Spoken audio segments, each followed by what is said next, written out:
Well, in Merry Wives of Windsor, for example, Shakespeare makes a peculiar and very idiosyncratic reference to the size of Goliath's spear. "I fear not Goliath with a weaver's beam," says Falstaff. In Oxford's Geneva Bible, the phrase which Falstaff gets his language from is actually underlined in 2 Samuel 21:19, "the staff of whose spear was like a weaver's beam."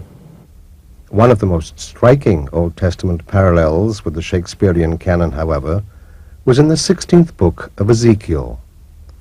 The only underlining in this chapter recalls Hamlet's line about Claudius. "Why, this is Hiram's salary, not revenge. He took my father grossly full of bread." No reference to 1649 Ezekiel is found, as far as I'm aware, in any contemporary of Shakespeare's. It's not in Spenser, Marlowe, Ben Jonson, or any of them. So interest in this passage, far from being a commonplace of Elizabethan authors, is very peculiar to Shakespeare. We don't know for sure when these annotations were made, but probably in the 1570s and 1580s, during the first 20 years after he acquired it. Now, Hamlet, the second quarto of Hamlet, came out for the first time in 1604. So to suggest that the Earl of Oxford saw Hamlet or read a copy of it and then went back to his Bible, having been inspired by it, and scored verses such as Ezekiel 16:49, is simply not credible. The New Testament, too, yielded many passages which would have interest to Oxford. There's a thematic cluster which links some of the passages in Matthew to other passages which have been underlined in the Earl of Oxford's Bible.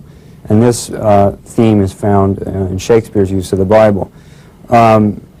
This has to do with the idea of giving alms. Verses 5:3 and 42 and 6:1 through 4 in Matthew, which are scored in the Earl of Oxford's Bible.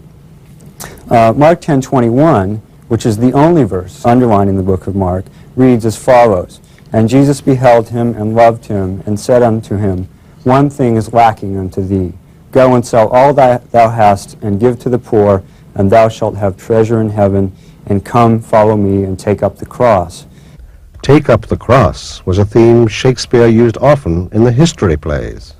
The really startling evidence, the evidence that lights up the sky, so to speak, found in this Bible, is from the Apocrypha, the books of Ecclesiasticus and 2nd Esdras in particular.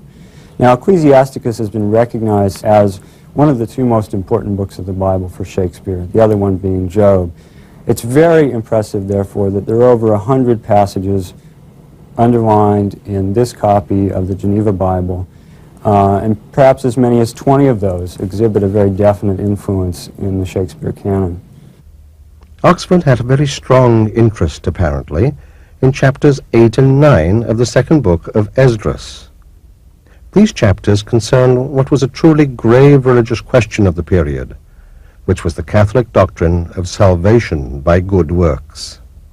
It's very evident from these underlinings that Oxford was not sympathetic to the Protestant ideal of salvation through grace alone.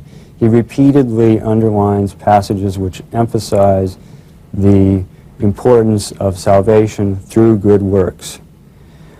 Now, the religious problem in Hamlet is much the same as the one Oxford faced. It's basically that of a lapsed Catholic aristocrat, nostalgic for the rituals of the church, and the ideal of salvation through great works. But his father has been killed without hearing last rites of Catholic confession.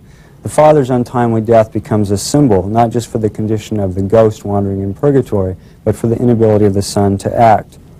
Numerous verses scored in Oxford's Bible indicate the concern of the annotator for salvation through good works, but the most important ones by far come in 2nd Esdras.